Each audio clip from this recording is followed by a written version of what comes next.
So, Mark, thank you very much. It was very, very interesting. I mean, you went from that very amazing story of Leah that took you 8 years to, and is still ongoing, and to 10 day in the desert with one gentleman that is, let's say, very far off from the experience I presume you had with Leah, which became a friendship with Leah, not the other person, to a 30-hour shoot in the desert. You do like deserts, I presume, because otherwise that's going to be it's a recurring theme there. Right. But one of the things that I want to talk to you about, there are a lot of things I need to talk to you about, but one of the things that popped out a lot in this is intimacy, at least in my mind.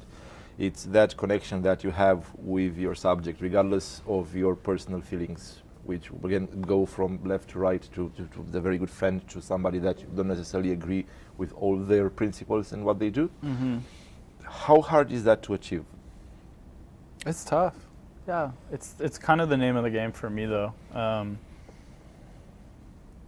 Be it under the blanket of intimacy or honesty or truthfulness, it's kind of my ethos in photography. Is, you know, whether it's a 5-minute shoot or a 6-year project, kind of getting that one-on-one, getting that dynamic as honest as you can, getting a truthful photo. That's kind of my goal, and that's the kind of challenge of why I love photography. But how do you go from? That's one of my fascinating things about that relationship you have with your subjects, because it is down to the ability to actually get yourself inside that person's life without disturbing it too much, because otherwise you would be influencing the story too much. And with Leah, I understand it's 8 years. It's an ongoing building relationship on that. How do you do that with somebody that you spend 30 hours with? It's a really good question. I mean, the 30-hour shoot, I'll give that specific example of Kazakhstan with Jamie.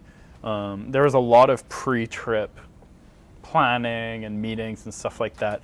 And those are the moments where you're kind of really, you have to seize those moments for me, so that when the 30 hours happens, you're good, you know each other's vibe, each other's energy, and you kind of hopefully have that dynamic already. So any opportunity to have FaceTime or, you know, dialogue with someone before it's really important, I really try seize, and it takes a hit on my social life, but you know, you just got to put in the groundwork there. I've been a photo assistant for many years when I was living in New York, kind of assisting editorial, fashion, or celebrity shooters. So watching my mentors. I mean, 30 hours is a blessing. That's really long. There's, I mean, as I'm sure you know, there's 2-minute shoots, there's 5-minute shoots. Kind of watching my mentors like study someone, and be it like, oh cool, he's wearing pink socks, like boom, that's what we'll talk about, pink socks, and it's all just like a way in. Because once you're in, then it's a friendship, you know, then it's a friendship, then it's, that kind of guard is dropped. I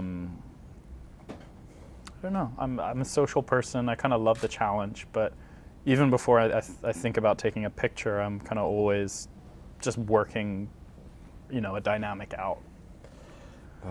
Two questions. So how did you go from the glamour of celebrity to shooting 10 days in the desert? Why did you choose that? Not that specific one, but the concept of it's not easy to do glamour. It's not easy to do fashion. It's not to do it at a level that is world-changing. Right. It is slightly easier than spending 10 days with a crazy guy in the desert. Mentally, at least. Physically, let's say you can cope with that, but mentally, it's a huge difference from the jump. Yeah, I'm just a curious guy. It's something that's captivated me, and just kind of like wanting to understand what's going on, or even just being there to kind of have my own personal understanding of what is going on, and explaining that. And it's not to say I don't love that life in New York, and the glamour and the fashion and editorial world, it's very different to like learning how to solar charge your gear, but there's stresses and it's all just kind of like a challenge, and like it's something I took a lot from like being in studios in New York in these 2-minute fast environments to working in the desert of like when I was with the with Tim, who runs Arizona Border Recon in Arizona. I was still going through my same lists pre-shoot of like, I'd say to Tim, okay, cool, like 10 minutes, come outside, can I steal you? You know, we'll take a couple photos. I'm still outside, like I'm scouting the location, I'm seeing where the light is, I'm like planning what shots I'm gonna do. If it all goes pear-shaped, I have a backup. So like stuff I was learning in New York, I'm using in my photojournalism just to kind of create, I don't want to say I'm creating a sense of confidence, but like in kind of having a rough idea of what you're going to do, that's a really comforting, when it's all up in the air and anxiety's up and your light's not firing correctly, knowing your shot list, knowing what you're going to ask next, that's a really comforting parachute to kind of have over you. So how do you balance then the ontology of journalism, which says that you have to be an observer, although I don't particularly agree with that, because you have to filter some things. You can just film on a hidden camera 24 hours and call it photojournalism. Because I like the concept of setting up shots. I want to talk about how you plan things. But how do you balance the observing bit with the planning bit in terms of trying not to interfere too much in what's happening? That's a really good question. I mean, I plan, but I kind of am definitely letting stuff go whichever way it goes. I won't like specifically set up a shot like, you know, put your elbow here and rest your arm there. In more of like kind of that slide I showed of like describing the shot to Leah, I'm kind of more planning, this is the vibe I want, you know, I want something stripped, I want it pretty vulnerable. This is kind of the more of emotional vibe than, you know, I'm not just kind of ticking off a shot list when I'm shooting, both in New York and both in the desert. There's not like a list of shots I'm doing. And it's tricky because like I find it very comforting to have a rough idea of what we're going to go through, know where the light's coming, know I want to shoot you this way. But there's nothing more fun too than like, you know, say you wanted to jump on this table right now and like kind of like having a shoot go in a certain direction spontaneously can be a really healthy thing. Because the reason of the question, besides the blindsiding with the deontology bit, I'll have a few more down the road, but I do apologize for that. The problem is that the fact that what I like about it is the fact that you try to understand beforehand what's going to happen. And how much do you apply that in your corporate events thing, the thing that actually pay for it? Yeah, massively. I think after doing it for a few years, you realize how important it is to plan and to have structure. But I think a lot of this, and like I think in a shoot, stress and anxiety can be a very healthy thing. It's like early on when I was first shooting these types of corporate jobs, I was pulling my hair out, biting my fingernails, I was sweating, it was so nervous, but like that's just energy. So I think in using that energy correctly can be a really, really healthy thing. So a lot of that work on the border was self-funded. I'd go out there on my own dime and I would shoot it, and the best thing someone said to me was, treat it like a daily assignment. Treat it like, even though I knew I was going to be there for 10 days, treat it like you have to shoot everything in one day. So like bust your ass, make sure your social skills are good and people actually want to work with you, and bang it out in that time frame that you have. And that's something I carry to commercial work, because you're not gonna call a bride up and be like, oh, actually I was standing on the wrong side of the church. Like, you're a silhouette. Like, any chance we could do that tomorrow?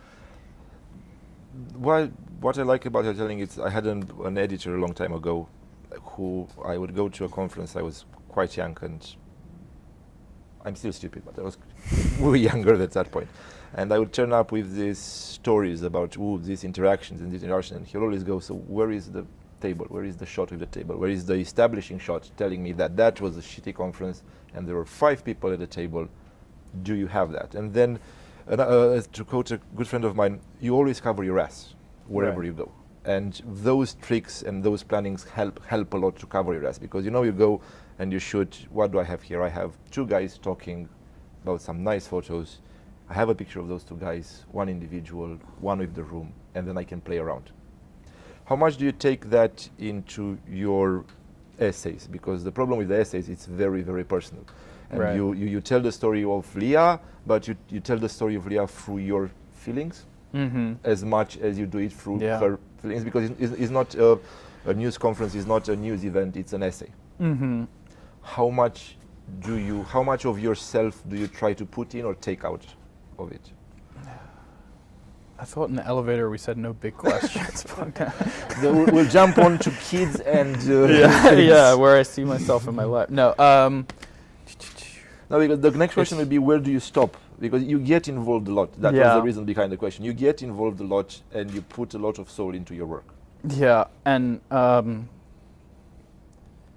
I mean, I don't think you can be removed from your stories, like full stop. I'm really an advocate of, like, if you're in an environment and you're photographing someone and they trust you and there's an organic dynamic between you guys, you're emotionally involved. And, like, I think that to anyone who thinks they can be completely removed, it's not a healthy mindset to be in. Something that's been helpful for me in, like, walking into an event or walking into a shoot with Leah, in saying, like, okay, establishing shot, mid shot, close up, details, like, having that shot list is very helpful for editors or for a photo story to be rounded. It's also been very helpful for me, though, to kind of remember to produce a product and produce a story, produce an essay. It's not to, like, say I have to get up from the dinner table and not be there and photograph the dinner table, because sometimes that can be really harming. Saying, like, no, I'm a photographer, I'm not allowed to partake. But in just kind of having in the back of my mind of, like, oh, what would be the establishing shot here at the dinner table? It's a really fine line between, like, are you a photographer or are you a friend or are you involved, particularly with Leah. I think that helps. The story of Leah helps because you have an intimacy, you have a trust with her. You don't want to get out of that because she's her friend. And I couldn't go and tell that story in any other way, because in any way close to what you've done, because you got yourself involved. Half of that story is you, is what Right. you represent, what is your relationship with that. Whereas when you go to an event, you turn up, you get paid, you see the carrot at the end of the stick, which you know exactly what you need to do. Mm-hmm. And that helps a lot through your planning, through everything else. But how much do you think in these essays is the skill, and how important do you think skill, as in pure photography skill, is in the stories you do versus the events that you would do? Yeah. Phew. Put me on the spot. I think Because don't you're think- talking a lot about using different cameras, Yeah. using different lights, understanding Yeah. lights. No, And that is, you can take it to a different level at any point. But Mhm. at the base of it, Yeah. I mean, How- I can't say it's like 50-50 or 80-20. No, Because it's case by case.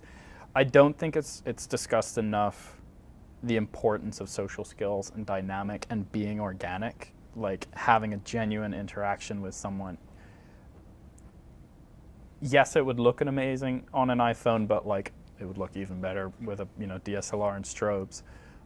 That being said, like, my work on the border or in Kazakhstan, or I was, like, in Botswana this month, like, there are moments where it's like you just need to know your gear, and it needs to be muscle memory, and you just need to have your technique down, be it lighting or your camera. Because if I had 2 minutes with you and you're an individual of significance, and I walk into the room and I have great social skills and I can't work my camera or the lighting looks bad, you're not going to respect. You're not going to think that I'm respecting this moment as well. So does that kind of answer your question? I think it's a real balance. It's because I'm very curious in terms of, because you work with a lot of clients, we work with a lot of clients, and that relationship is relatively sporadic. So you go in, they usually are very stressed. They have no idea what they want, probably 90% of the time.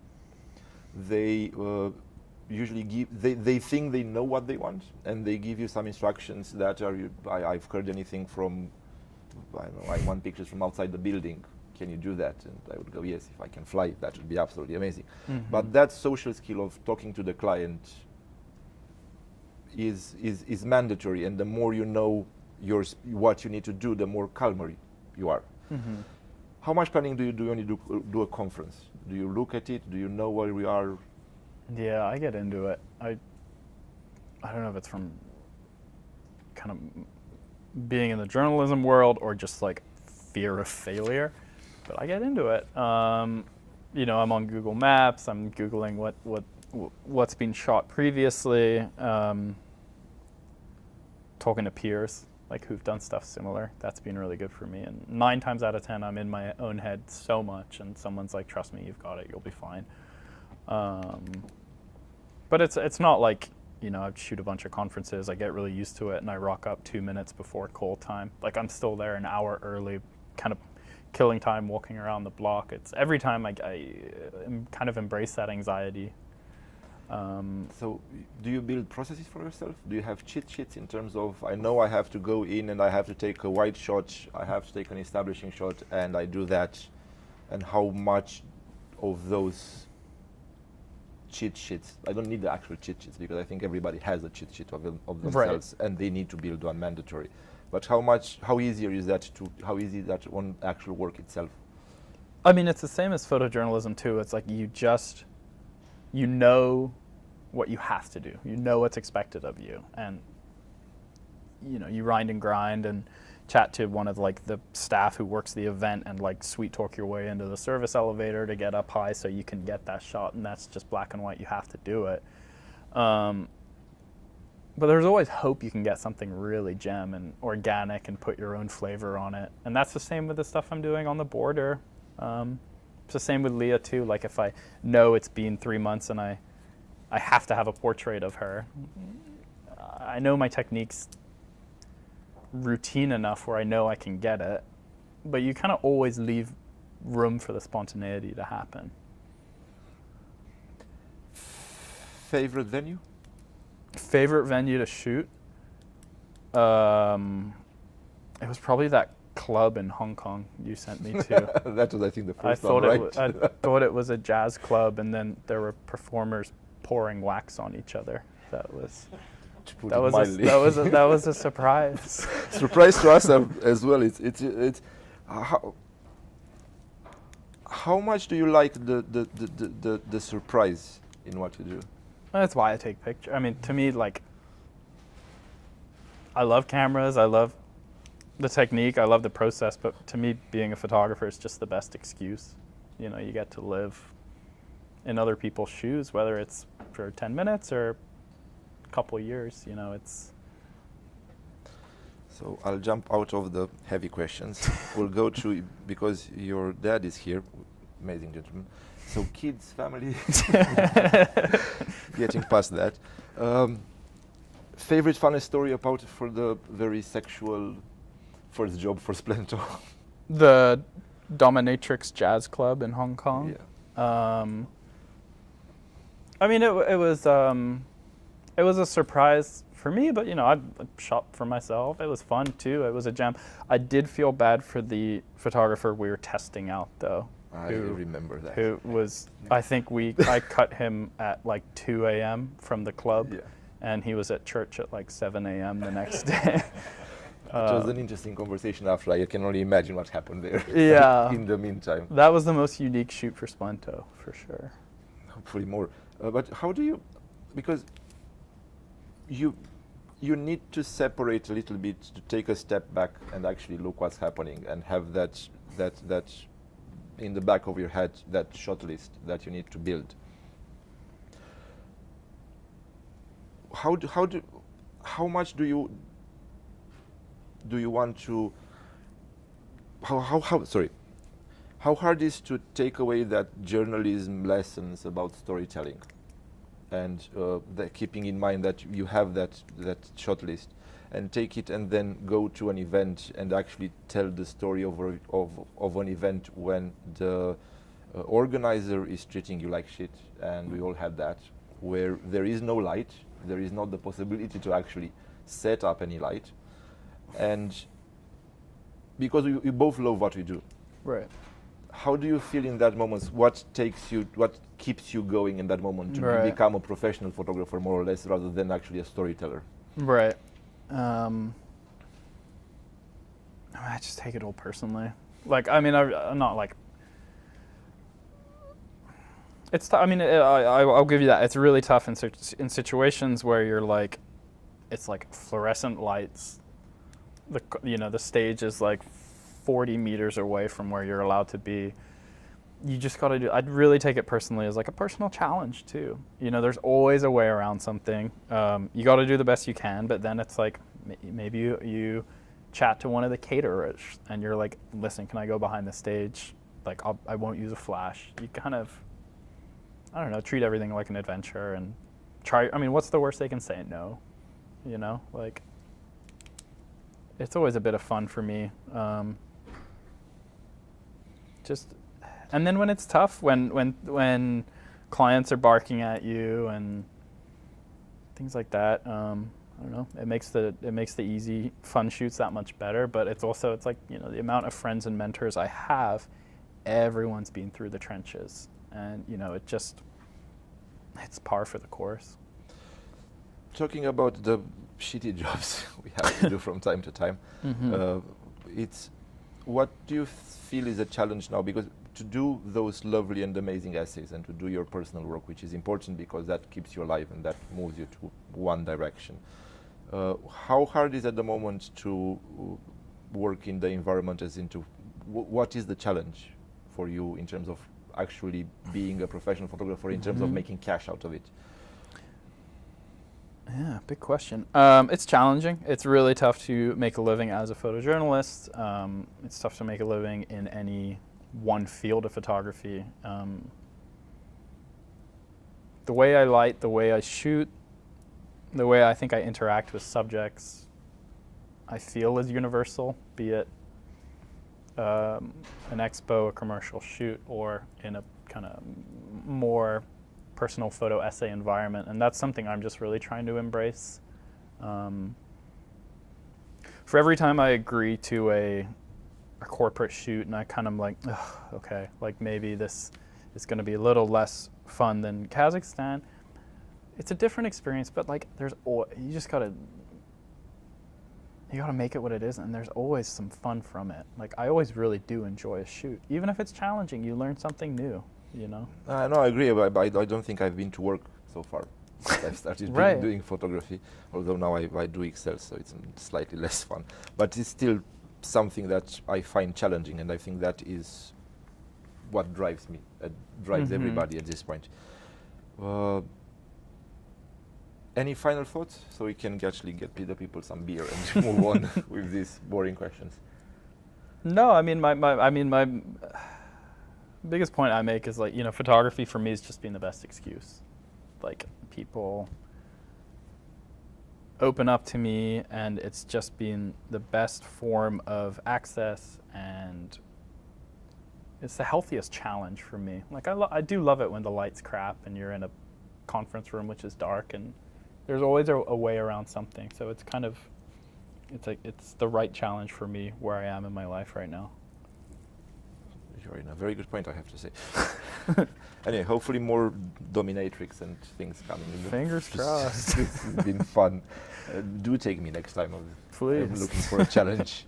I usually wake up at 4 a.m. and shoot Peter on his bike, so it's slightly different. Thank you very much. Mhm. It's been an absolute Thank you, pleasure. Bogdan. So this was, because I haven't said this at the beginning, this is the beginning of a series of fire chats with photographers that we have. It's actually, I stole the idea from Mark. I have to give you credit for that. You can send me an invoice soon, hopefully, on that, because he came and said, why don't we do this? And I said, that's a brilliant idea. We should have done this a long time ago. And hopefully we'll have more of you and more of other people as well to share stories. I'll try to learn not to do so many harsh questions, but I'll buy you a beer afterwards, hopefully you'll forgive me about that. But no, it's been fascinating because you have poured your soul into those three things. Honestly, I've seen a lot of photography, I've met a lot of photographers, maybe not as many as I would have liked to, but I've seen the difference between enjoying it, and by enjoying it, I mean actually being there as a physical person and understanding and taking something out of that event that you are. Mm-hmm. Of course, there are certain level of degrees of pouring your soul into it, because if you do a press conference for 3 minutes, or you do work for 8 years with an amazing human being that goes through a transformation that is unbelievable, yeah, but you still enjoy it, and you still laugh about it, and you still, and that's what I loved about what you do and how I've seen you work, regardless where and how. So thank you very much. No, I'd love to spend more time with Tim. Really? Yeah, particularly now with the politics being so up in the air in the border.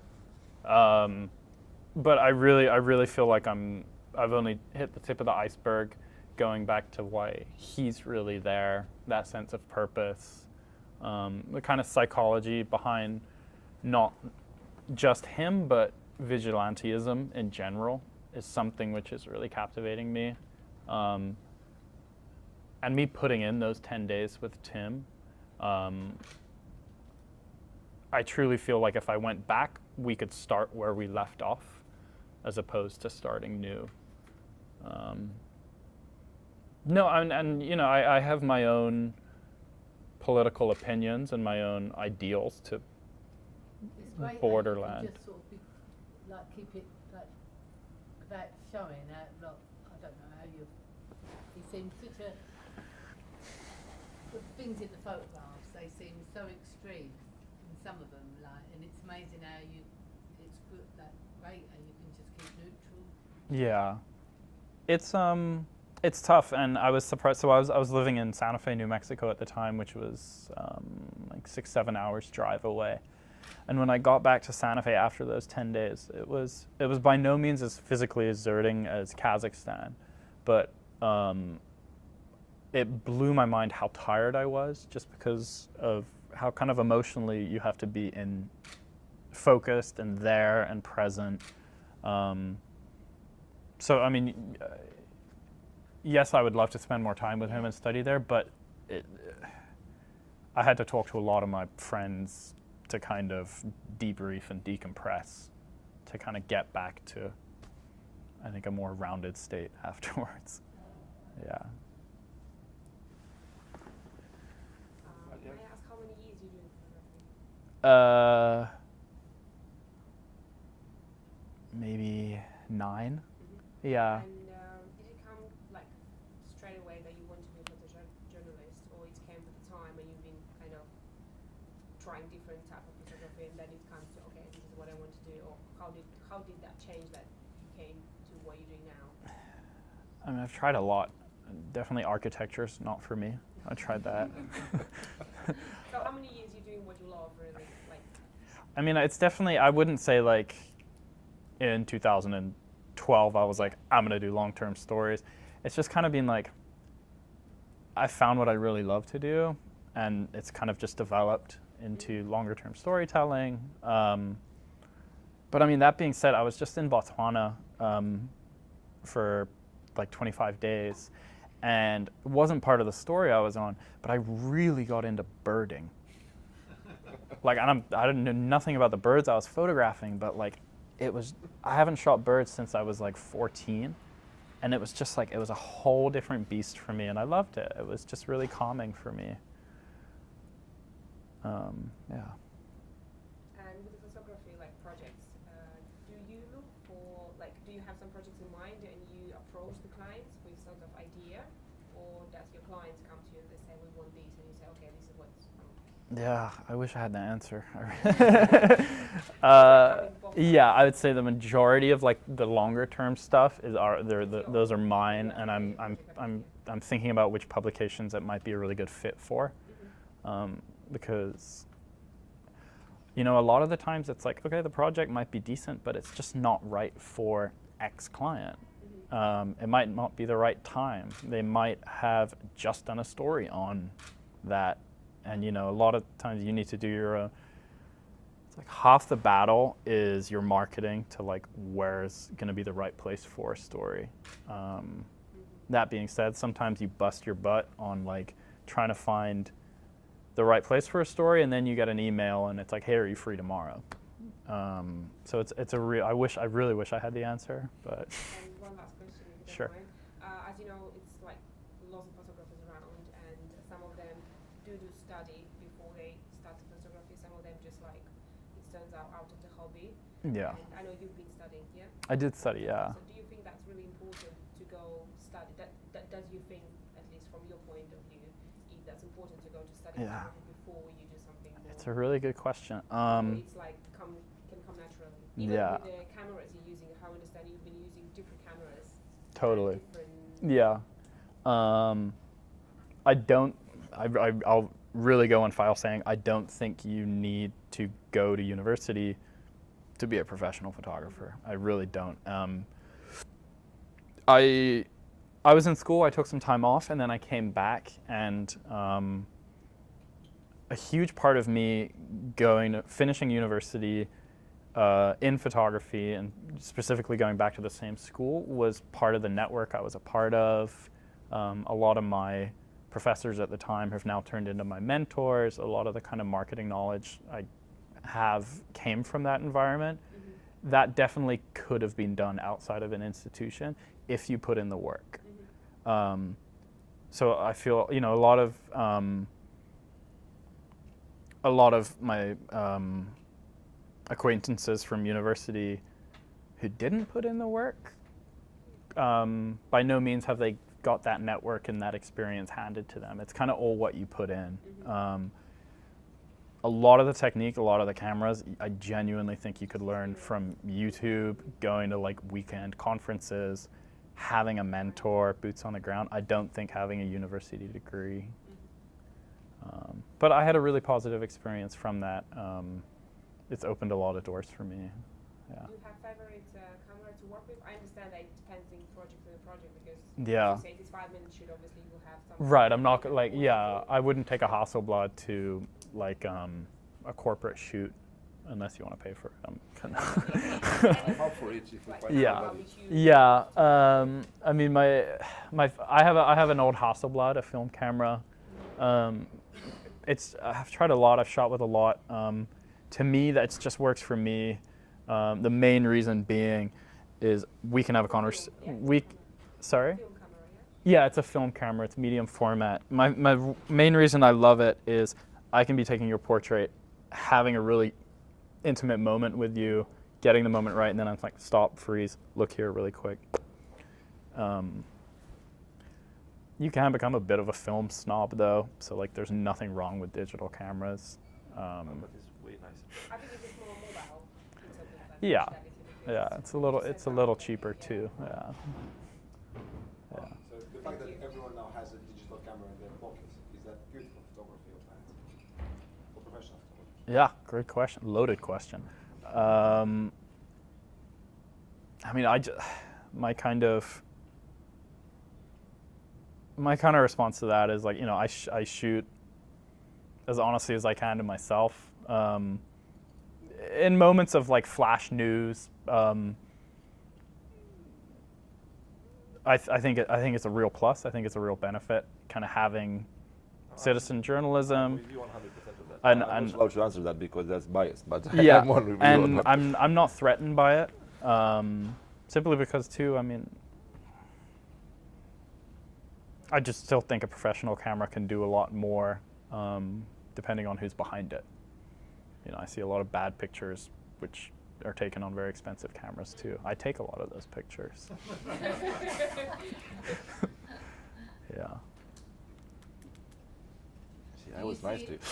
No, you're Do good. you see a lot of mileage with the first session with Layla? Leah. Leah. Mm-hmm. You know, like there seems such a story there. Mhm. It's like from the beginning you knew it seemed like it's going to get to an happy ending. Like Yeah. And do you see another session like perhaps with a family or Yeah, going on? exactly. It just seems like There's so many lovely doors. story Yeah. there. Family, like kids. I think they can't have kids, right? I don't know much about the transfer. Leah can't have biological kids. Yeah.